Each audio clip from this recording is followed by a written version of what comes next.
Good morning all of you. Hindi व्याकरण की book और हिंदी व्याकरण की कॉपी निकाल लीजिए। हिंदी व्याकरण की बुक में पाठ 2 खोल लीजिए।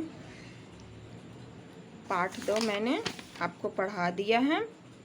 आज इसके हम अभ्यास प्रश्न करेंगे, अभ्यास कार्य करेंगे। पहला, निम्नलिखित प्रश्नों का उत्तर दीजिए। प्रश्नों का उत्तर लिखने के लिए कॉपी निकाल लीजिए हिंदी व्याकरण की, उस पर हम लिखेंगे।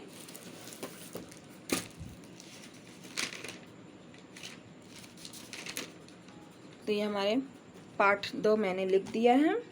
प्रश्न उत्तर हेडिंग डालेंगे, पाठ 2 ऊपर लिखेंगे, प्रश्न उत्तर हेडिंग डालेंगे। प्रश्न पहला, वर्ण से क्या तात्पर्य है? उत्तर, जब हम बोलते हैं तो हमारे मुख से ध्वनियाँ उत्पन्न होती हैं, ये ध्वनियाँ वर्ण कहलाती हैं।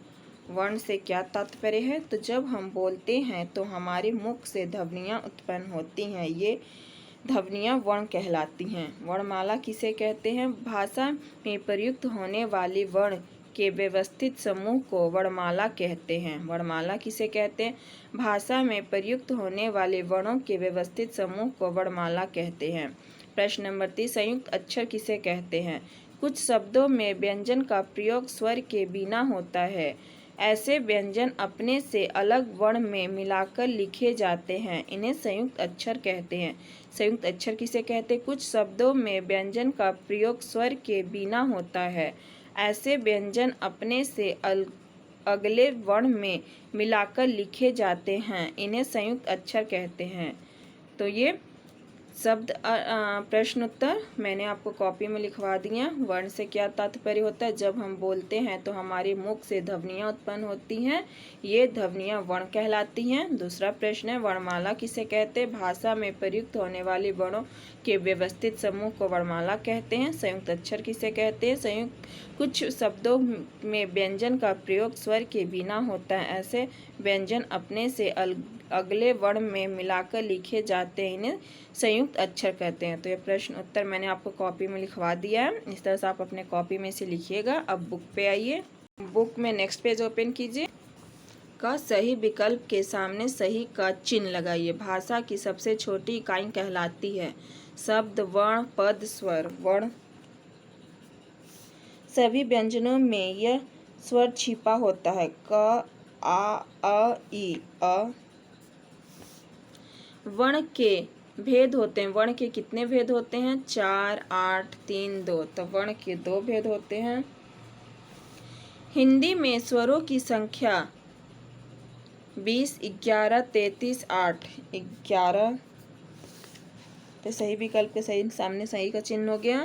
नीचे आइए, सही कथन के लिए सही तथा गलत कथन के लिए गलत का चिन्ह लगाएं। वर्ण का क्रमबद्ध समूह कहलाता है शब्द या वर्णमाला। शब्द कहलाएगा या वर्णमाला? तो शब्द नहीं, वर्णमाला कहलाएगा। हिंदी में व्यंजन वर्णों की संख्या है 40 या 33। 33 ये गलत है। जब र आधे व्यंजन के साथ लगता है, जब र बिना व्यंजन के साथ होता है तो उसकी मात्रा रेफ की मात्रा कहलाती है। ये हो गया।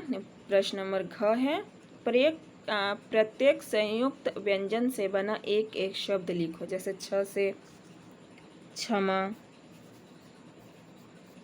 ज्ञ से ज्ञानी, त्र से पत्र, श्र से श्रम। निर्देशानुसार शब्द लिखो। शंख, यहाँ पे हम लिख सकते हैं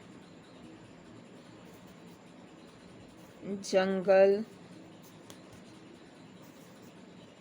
मंगल, आँख, चांद, गांव। तो इस तरह से हम लोग लिख लिए। नेक्स्ट पेज पे आइए। चित्र के नीचे दिए गए शब्दों के उचित स्थान पर र का ये मात्रा लगाइए। जैसे प्रभु, ड्रम,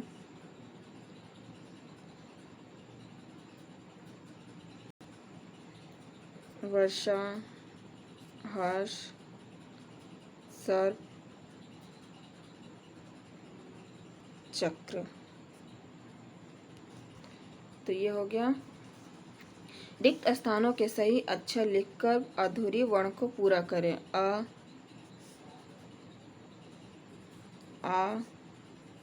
ई उ री ए ओ। तो ये हो गया कंप्लीट। अब व्यंजन पूरा करना। क, ख, ग, घ, ण, च, छ, ज, झ, ञ, ट, ठ, ड, ढ, ण, त, थ, द, ध, न, प, फ, ब, भ, म, य, र, ल, व, सलजम सा, षटकोण सा, छोटा सा ह। तो ये हमारा अभ्यास मैंने बुक में आपको कंप्लीट करवा दिया। इस तरह से आप अपने बुक में कंप्लीट करेंगे। अब हम नेक्स्ट क्लास में मिलेंगे नेक्स्ट वीडियो के साथ। बाय बच्चों।